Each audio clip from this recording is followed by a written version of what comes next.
ಎಲ್ಲ ಪತ್ರಕರ್ತರಿಗೆ ಯೇಸು ಕ್ರಿಸ್ತನ ಅತಿ ಮಧುರ ನಾಮದಲ್ಲಿ ನಮ್ಮ ಪ್ರೀತಿಯ ವಂದನೆ. ನಾವು diocese of all protestant churches, protestant ಕ್ರೈಸ್ತರ ಮಹಾಸಭೆಯಿಂದ ಈ ಒಂದು ಪತ್ರಿಕಾಗೋಷ್ಠಿಯನ್ನು ಮಾಡ್ತಾ ಇದ್ದೇವೆ.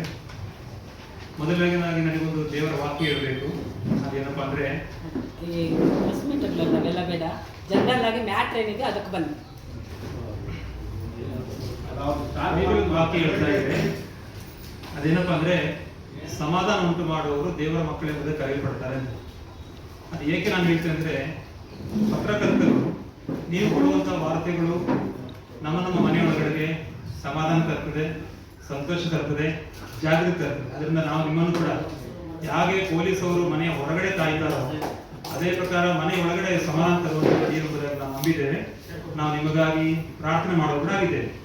ಪ್ರತ್ಯೇಕವಾಗಿ ಇವತ್ತು ನಾವು ಮಾಡಿರುವಂತಹ ಈ ಒಂದು ಪತ್ರಿಕಾಗೋಷ್ಠಿ ಉದ್ದೇಶ ಏನಂತಂದ್ರೆ, ಕಳೆದ ದಿನಗಳಲ್ಲಿ ಕರ್ನಾಟಕ ಸರ್ಕಾರದ ಮಾನ್ಯ ಮುಖ್ಯಮಂತ್ರಿಗಳು ತಂದಿರುವಂತಹ ಬಡ್ಜೆಟ್ ಅಲ್ಲಿ ಕ್ರೈಸ್ತರಿಗೆ ಆದಂತಹ ಅನ್ಯಾಯಕ್ಕೆ ಹೇಳಬೇಕು, ನಮಗೆ ಆಗಿದಂತಹ ಅವರು ಕೊಟ್ಟದ ಬಡ್ಜೆಟ್ ಕೊಟ್ಟ ಕೊರತೆಗಳ ಬಗ್ಗೆ ನಾವು ಸರ್ಕಾರದ ಗಮನಕ್ಕೆ ಈ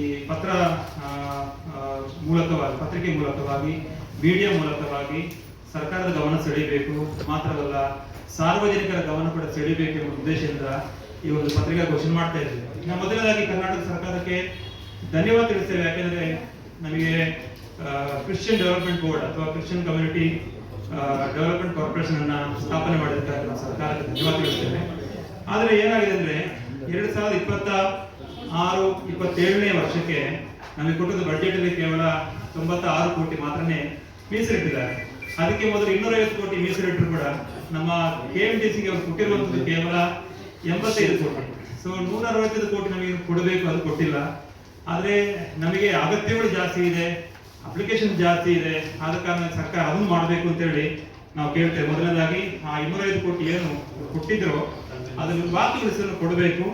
ಜೊತೆಗೆ ಅದರೊಟ್ಟಿಗೆ ಎಕ್ಸ್ಟ್ರಾ ನಮಗೆ ಇನ್ನು 500 ಕೋಟಿ ಕೂಡ ಸರ್ಕಾರ ಆ ಇದೊಂದಿಗೆ ಕೊಡುವುದು ಮಾತ್ರವಲ್ಲ, ಅದನ್ನ SC/ST TSP ಮಾದರಿಯಲ್ಲಿ ಕಾನೂನು ತಂದು ಆ ದುಡ್ಡನ್ನು ದುರುಪಯೋಗ ಆಗದಾಗಿ ಕೂಡ ನೋಡ್ಬೇಕೆಂಬುದನ್ನು ನಾವು ಈ ಮೂಲಕ ನಿಮ್ಮ ಮುಖಾಂತರ ಕೇಳಿಕೊಳ್ಬೋದು. ಎರಡನೇದಾಗಿ, ನಮಗೆ ಸಮಾಧಿ ಸ್ಥಳಗಳಿಲ್ಲ. ಬ್ರಿಟಿಷರ ಕಾಲದಲ್ಲಿ ಕೊಟ್ಟಂತ ಸಮಾಧಿ ಸ್ಥಳಗಳು ಮಾತ್ರ ಇರುವಂಥದ್ದು. ಅದನ್ನು ಕೂಡ ನಮ್ಮ ಕ್ರೈಸ್ತ ಸಂಘಟನೆ ಇರುವಂತಹ ಬೇರೆ ವಿಭಾಗಗಳು ಅದನ್ನು ಆಡಳಿತ ನಡೆಸಿಕೊಂಡು ನಮ್ಮಂತಹ ಸ್ವತಂತ್ರವಾಗಿರುವಂತಹ ಚರ್ಚ್ಗಳಿಗೆ ಅಥವಾ ಪ್ರೊಟೆಸ್ಟೆಂಟ್ ಚರ್ಚ್ಗಳಿಗೆ ನಮ್ಮ ಯಾರಾದರೂ ಮರಣ ಹೊಂದಿದರೆ ಅವರ ಸಮಾಧಿ ಕಾರ್ಯ ಮಾಡೋಕ್ಕೆ ನಮಗೆ ಕಷ್ಟ ಆಗ್ತಾ ಇದೆ. ಆದ ಕಾರಣ ಸಮಾಧಿ ಕಾರ್ಯ ಜಾಗಗಳು ನಮಗೆ ಸರಿಯಾದ ಜಾಗದಲ್ಲಿ ಗುರುತಿಸಿ ಕೊಡಬೇಕೆಂದು ಕೇಳಿಕೊಳ್ತೇವೆ. ಎರಡನೇದಾಗಿ, Karnataka Christian community development corporation ಅಲ್ಲಿ ಪ್ರೊಟೆಸ್ಟೆಂಟ್ ಕ್ರೈಸ್ತರ ಪ್ರಾತಿನಿಧ್ಯತೆ ಇಲ್ಲ. ಅಂದ್ರೆ ನಾವೇನು ಪೆಂಟಕೋಸ್ಟಲ್ ಮತ್ತು ಇಂಡಿಪೆಂಡೆಂಟ್ ಚರ್ಚ್ ಅಂತ ಕರೀತೀವಿ, ಅವರ ಒಂದು ಪ್ರಾತಿನಿಧ್ಯ ಅದರಲ್ಲಿಲ್ಲ. ಅದನ್ನು ಕೂಡ ನಾವು ಈ ಸರ್ಕಾರ ಗಮನವಿಟ್ಟು ಕೊಡಬೇಕು ಅಂತ ಕೇಳ್ತೇವೆ. ಯಾಕಂದ್ರೆ ನಾವು ಜನಸಂಖ್ಯೆಯಲ್ಲಿ ಜಾಸ್ತಿ ಇದ್ದೇವೆ. ಸರ್ಕಾರದ ಲೆಕ್ಕದಲ್ಲಿ ಇರುವಂತದ್ದು ಕೇವಲ 11 ಲಕ್ಷ ಕ್ರೈಸ್ತರು, ಅದು ಮೂಲ ಕ್ರೈಸ್ತರಾಗಿದ್ದರೆ ಉಳಿದಂತಹ ನಾವು 50 ಲಕ್ಷದಷ್ಟು ಜನಸಂಖ್ಯೆ ಇರುವವರನ್ನ ಅವ್ರೇನ್ ಮಾಡಿದರೆ ಬೇರೆ ಬೇರೆ ಜಾತಿಗಳಲ್ಲಿ ಸೇರಿಸಿಬಿಟ್ಟಿದ್ದಾರೆ. ಅಂದ್ರೆ ಒಕ್ಕಲಿಗರದ್ದು ಯಾರಾದ್ರೂ ಸ್ವಾಮಿ ತಿಳ್ಕೊಂಡ್ರೆ ಅವ್ರನ್ನ ಒಕ್ಕಲಿಗ ಕ್ರೈಸ್ತರು, ಬ್ರಾಹ್ಮಣ ಕ್ರೈಸ್ತರು, ಲಿಂಗಾಯತ ಕ್ರೈಸ್ತರು ಅಂತೇಳಿ ಆ ಒಂದು ಜಾತಿಯೊಳಗೆ ಸೇರಿಸಿಬಿಟ್ಟು ಅಲ್ಲಿ ಒಕ್ಕಲಿಗರ ಬೆನಿಫಿಟ್ ಸಿಗಲ್ಲ, ಈ ಕಡೆ ಕ್ರೈಸ್ತರ ಬೆನಿಫಿಟ್ ಸಿಗಲ್ಲ. ಜೊತೆಗೆ ಅದನ್ನ ಏನ್ ಮಾಡಿದ್ರೆ ಅಂದ್ರೆ 3B ಜೊತೆ ಸೇರಿಸಿಬಿಟ್ಟಿದ್ದಾರೆ. 3B ಜೊತೆ ಹಾಕಿದಾಗ ನಾವಿಂಗೆ ಫೈಟ್ ಮಾಡಕ್ಕಾಗತ್ತೆ? ಆಗಲ್ಲ. ಅದರಿಂದ ನಮಗೆ ಸಪರೇಟ್ ಆಗಿ ಒಂದು 2B ಅಥವಾ 2C ಮಾದರಿಯಲ್ಲಿ ನಮಗೆ ಒಂದು ಸಪರೇಟ್ ಆಗಿ ಗುರುತಿಸ್ಕೋಬೇಕು ಕ್ರೈಸ್ತರು ಅಂತ ಕೂಡ ನಾವು ಈ ಸಮಯದಲ್ಲಿ ಈ ಒಂದು ಪತ್ರಿಕಾಗೋಷ್ಠಿಯ ಮುಖಾಂತರ ನಾವು ನಿಮ್ಮನ್ನು ಕೇಳಿಕೊಳ್ತೇವೆ.